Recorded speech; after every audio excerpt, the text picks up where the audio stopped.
Have you ever noticed that many middle-class people still fail to become financially free even when their salary increases? Because income rises, but before that, EMI arrives at the door. A new job, then a car loan, then a home loan, then credit card bills, and at one point, it seems that the destination of the salary is already decided before the salary even arrives. The most dangerous part is that this trap looks like success from the outside. I'm CreamVestor, and today we will see why the middle class, despite working the hardest, takes so long to build wealth. A salaried person receives his first salary. His first goal is stability. He thinks, first a good phone, then a bike, then a car, then a flat. Everything feels very normal because since childhood, he has been taught that having ownership means life is secure. Suppose a person earns $50,000 per month. After 2 or 3 years of working, he thinks, rather than paying rent, I should pay EMI. Then at least the flat will be my own. At first, the monthly EMI feels manageable.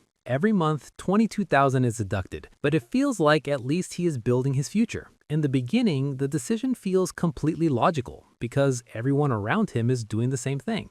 But this is where a subtle shift begins, because a loan is not just a monthly payment. A loan creates a claim on future freedom. EMI means a portion of future salary is already locked. Even before the salary enters the account at the beginning of the month, a large part of its destination is already fixed. And this is exactly where psychological pressure begins, because income is being earned in the present, but commitment has already been made against future income. This is where many middle-class families slowly begin to lose financial flexibility. Behavioral economics says that people value immediate comfort more than future freedom.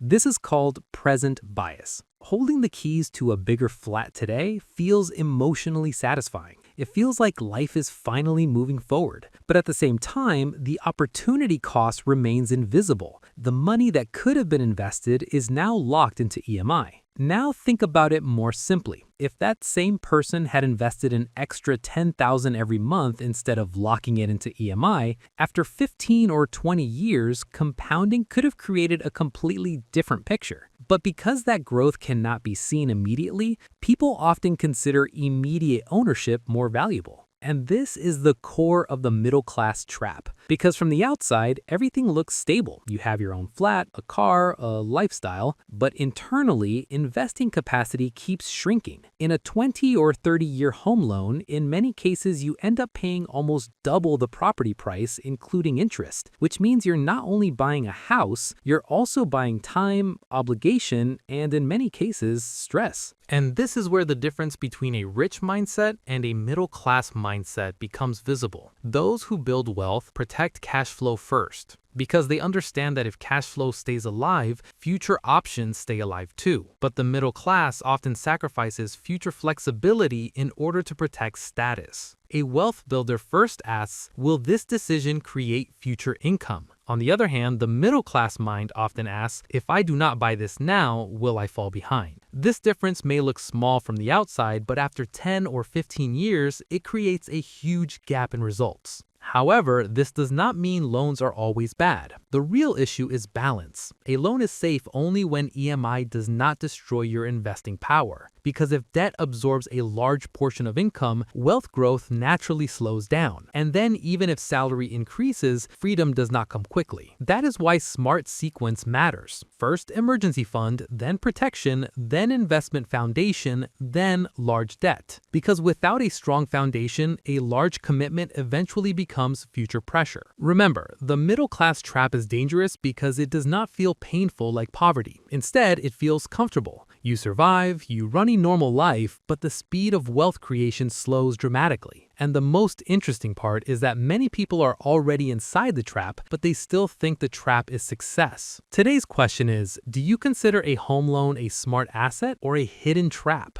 Let me know in the comments. Stay well, stay healthy, and stay with CreamVestor, and I will see you in the next video.